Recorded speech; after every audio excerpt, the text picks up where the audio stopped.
দৃষ্টান্ত প্রমাণ হলো রাসূলের একজন সাহাবী আলকামা রাদিয়াল্লাহু তাআলা আনহু মৃত্যুর সময় নিকটবর্তী চলে আসলো। সাকরাতুল মউত শুরু হয়ে গেল, কিন্তু জবান দিয়ে কালিমা বের হচ্ছে না। মানুষ শত চেষ্টা করতেছে, তারপরও জবান দিয়ে কালিমা বের হচ্ছে না। মৃত্যুর সাহাবীর প্রচন্ড রকম কষ্ট হইতেছে। সাহাবায়ে কেরাম চলে গেলেন রাসূলের দরবারে। ইয়া রাসূলুল্লাহ, ইয়া হাবিবাল্লাহ, আপনার সাহাবী আলকামা মৃত্যু শয্যায় চলে গেল, সাকরাতুল মউত শুরু হয়ে গেল, মৃত্যুর প্রচন্ড কষ্ট নির্যাতন শুরু হয়ে গেল, কিন্তু আমরা শত চেষ্টা করে জবান দিয়ে কালিমা বের করতে পারতেছি না। নবী আমার বললেন, সাহাবায়ে কেরাম আমাকে নিয়ে যাও আলকামার কাছে। নবী আমার আলকামার কাছে গেলেন, সাহাবায়ে কেরামদেরকে বললেন, সাহাবায়ে কেরাম তোমরা দোয়া পড়তে থাকো, জোরে জোরে কালিমা পড়তে থাকো। কারণ হলো, যে ব্যক্তির মৃত্যুর সময় নিকটবর্তী চলে আসে, ওই ব্যক্তি একমাত্র জানে মৃত্যুর কি পরিমাণ কষ্ট। আশেপাশে লোকজন যারা আছে তারা চিৎকার চেঁচামেচি করতে থাকে, কান্নাকাটি করতে থাকে, কিন্তু রাসূল বললেন, না না, তোমাদের মধ্য থেকে যারা কোরআন তেলাওয়াত জানে তারা যদি সূরা ইয়াসিন ওই ব্যক্তির মাথার কিনারায় বসে পড়তে পারো, সূরা ইয়াসিনের বরকতে আল্লাহ তাআলা তার মৃত্যুর যন্ত্রণা কমিয়ে দিয়ে আসান করে দেন। সূরা ইয়াসিন যদি কেউ পড়তে পারে, কোনো মানুষের মৃত্যুর সময়, মৃত্যু হবে হবে এরকম ভাব, ওই সময় যদি কেউ পাশে বসে সূরা ইয়াসিন পড়তে পারে, রাসূল বলেন তার মৃত্যুর যন্ত্রণা আল্লাহ সুবহানাহু ওয়া তাআলা সহজ করে দেন। সুবহানাল্লাহ বলেন। তারপরে রাসূল বলেন,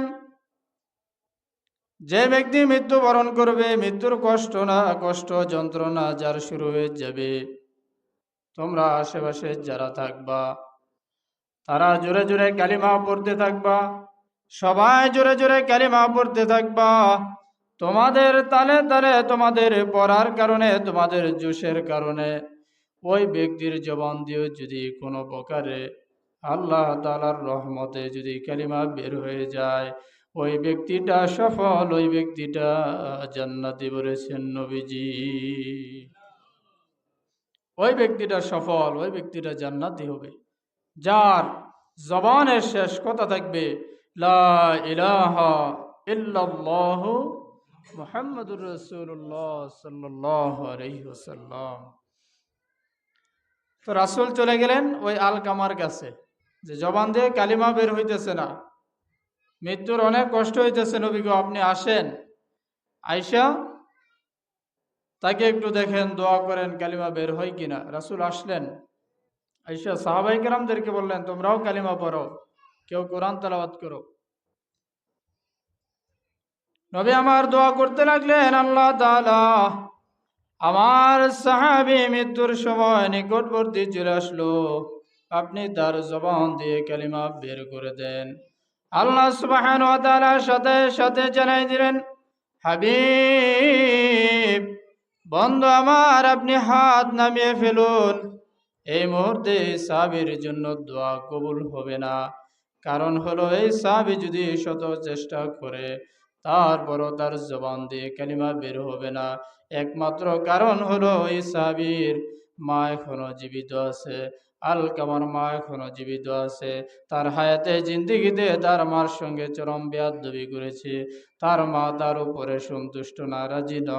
তার ব্যাপারে তার মা, তার মনের ভিতর অনেক কষ্ট আছে।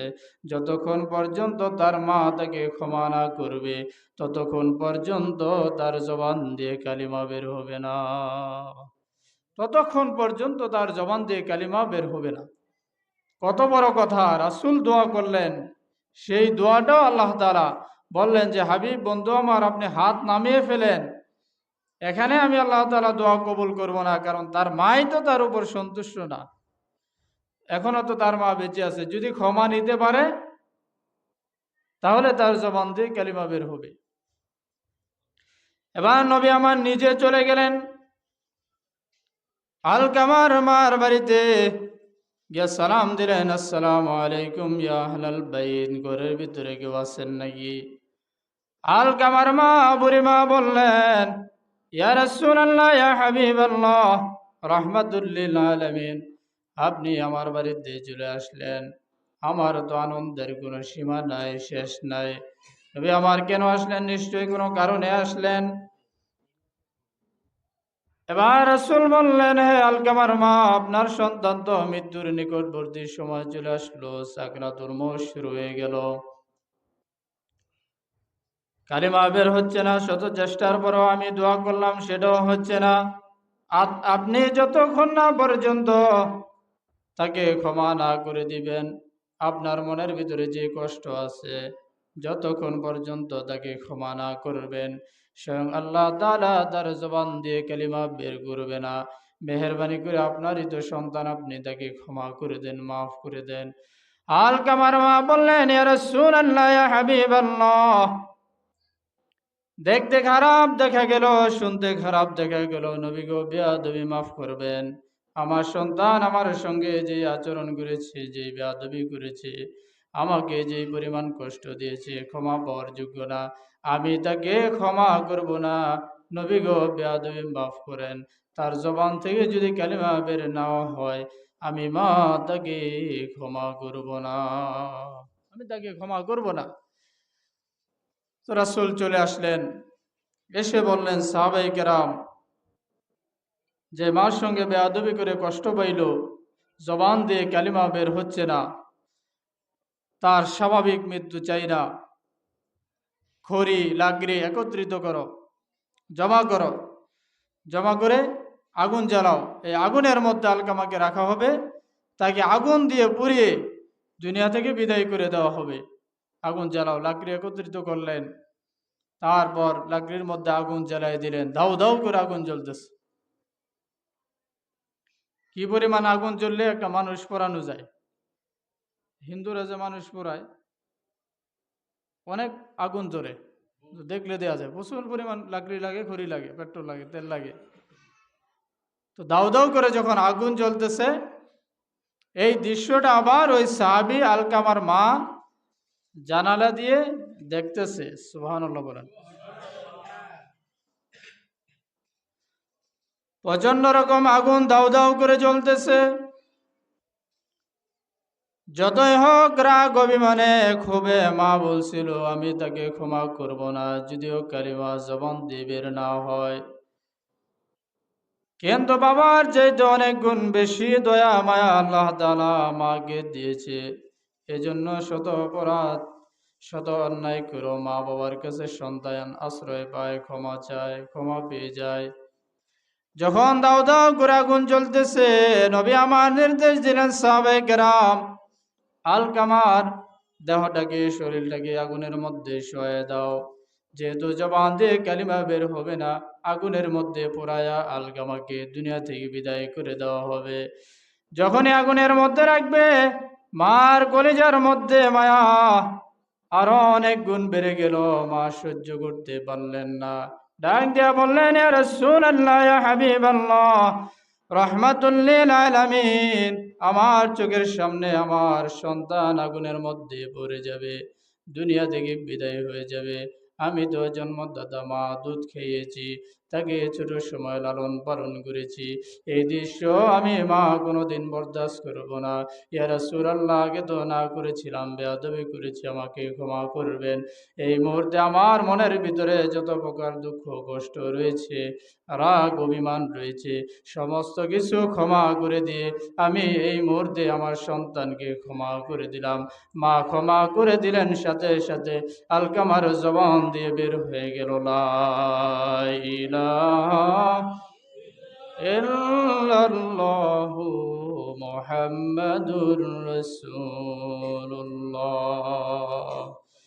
এবার শত কষ্টর পর মা ক্ষমা করে দিলেন, নবী আমার খুশি হয়ে গেলেন, আলকামার জবান দিয়ে কালিমা বের হয়ে গেল। এবার নেককার সন্তানের অনেক দাম, অনেক মূল্য, অনেক মর্যাদা। এই জন্য কয়েকটি কাজ, কয়টি জিনিসের দিকে তাকাইলে সব হয়। এক নাম্বার হলো, সন্তান যদি পিতা মাতার দিকে তাকায়, কোনো কিছু করতে হবে না, বরণ পোষণ আলাদা ব্যাপার, খাওয়ান খোরাক আলাদা ব্যাপার, খেদমত আলাদা ব্যাপার। আপনি যদি নিজে মায়ের দিকে তাকান, পিতা মাতার দিকে যদি কেউ তাকায়, তাহলে আল্লাহ সুবহানাহু ওয়া তাআলা তার আমল নামায় নেকি লিখে দেন। এই হলো কি আপনার এক নম্বরে যে সময় গেছে 20 মিনিট, তো বাকি দুইটা কথায় কথায় বলে দিই। 2 নাম্বার হলো কোরআনুল কারীম। কেউ যদি কোরআনুল কারীম শুধু দেখে, খুইলা দেখে, বুকে লাগায়, পড়লে তো সব আছেই, শুধু দেখলেই আল্লাহ সুবহানাহু ওয়া তাআলা তার আমল নামার মধ্যে সব লিখে দেন। সুবহানাল্লাহ। তারপর 3 নাম্বার হলো আল্লাহ তাআলার ঘর, মসজিদ। কেউ যদি আল্লাহ তাআলার ঘর দেখেন আর প্রশংসা করেন, তাহলে আল্লাহ সুবহানাহু ওয়া তাআলা তার আমল নামার মধ্যে সওয়াব লিখে দেন। সুবহানাল্লাহ। আর হক্কানি আলেম ওলামায়ে কেরাম, কেউ যদি আলেমদের দিকে, চেহারার দিকে তাকায় থাকে, তাহলে তার আমল নামা থেকে সগীরা গুনাহ মাফ হয় এবং নফল ইবাদতের সওয়াব তার আমল নামার মধ্যে লিখে দেওয়া হয়। সুবহানাল্লাহ। এখন এটা করার সুযোগ নাই যে হুজুরা খালি পরের বাড়ি খায় আর খালি হাদিয়া নিয়ে ঘুরে বেড়ায়। হুজুররা যায় কয় যে পরের বাড়ি খায় আর হাদিয়া নেয়, এর কথাই বোঝা যায় যে জীবনও হুজুরে দাওয়াত দেয় না। যে দাওয়াত দেয় এই কথা জীবনও কইত না। সব জায়গায় লাগে, মহব্বত লাগে, সবসময় যেই থাকুক, যে কোনো আলেমই হোক, যেই থাকুক, মহব্বত রাখবেন। দুনিয়াতে যে কোনো কাজে নাও আসে, ইনশাআল্লাহ আশা করা যায় আখেরাতে যদি দেখা সাক্ষাৎ হয়, কাজে লাগবে ইনশাআল্লাহ। কারণ এরকম আমরা কিতাবের মধ্যে পড়ছি, হাদিসের মধ্যে পড়ছি যে এক আলেমকে জান্নাতের টিকিট আল্লাহ পাক দিয়ে দিবে, যে নাও ইবাদত বন্দি করছো, আমাকে রাজি খুশি করে আইছো, তোমার জান্নাতের টিকিট দিয়ে দিলাম, তুমি জান্নাতে যাও। এই মুহূর্তে ওই আলেম জান্নাতের দিকে রওনা হবে।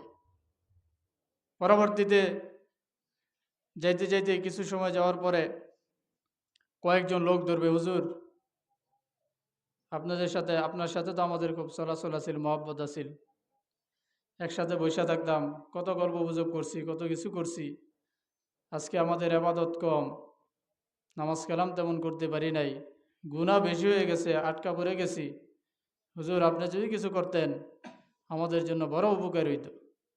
তখন আলেম তো সাধারণ মানুষের চাইতে জ্ঞান একটু বেশিই থাকে, তখন এই টিকিট নিয়ে আল্লাহর কাছে দিব, আল্লাহ জান্নাতে যাইতাম না।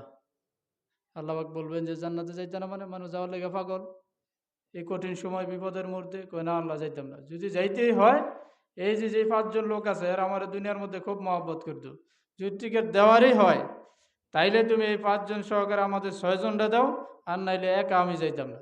তখন আল্লাহ সুবহানাহু ওয়া তাআলা বলবেন যে টিকিট দিয়া আবার ফেরত নেওয়া এটা আমার শান এবং মানের খেলাফ হয়, এটা আমার ইজ্জতের সাথে যায় না।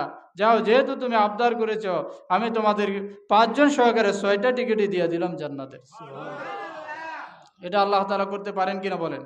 পারেন। এটা কিতাবের কথা, এটা আমরা পড়ছি। এই জন্য আমি নিজেও রাখি, আপনারাও সম্পর্ক রাখার চেষ্টা করবেন।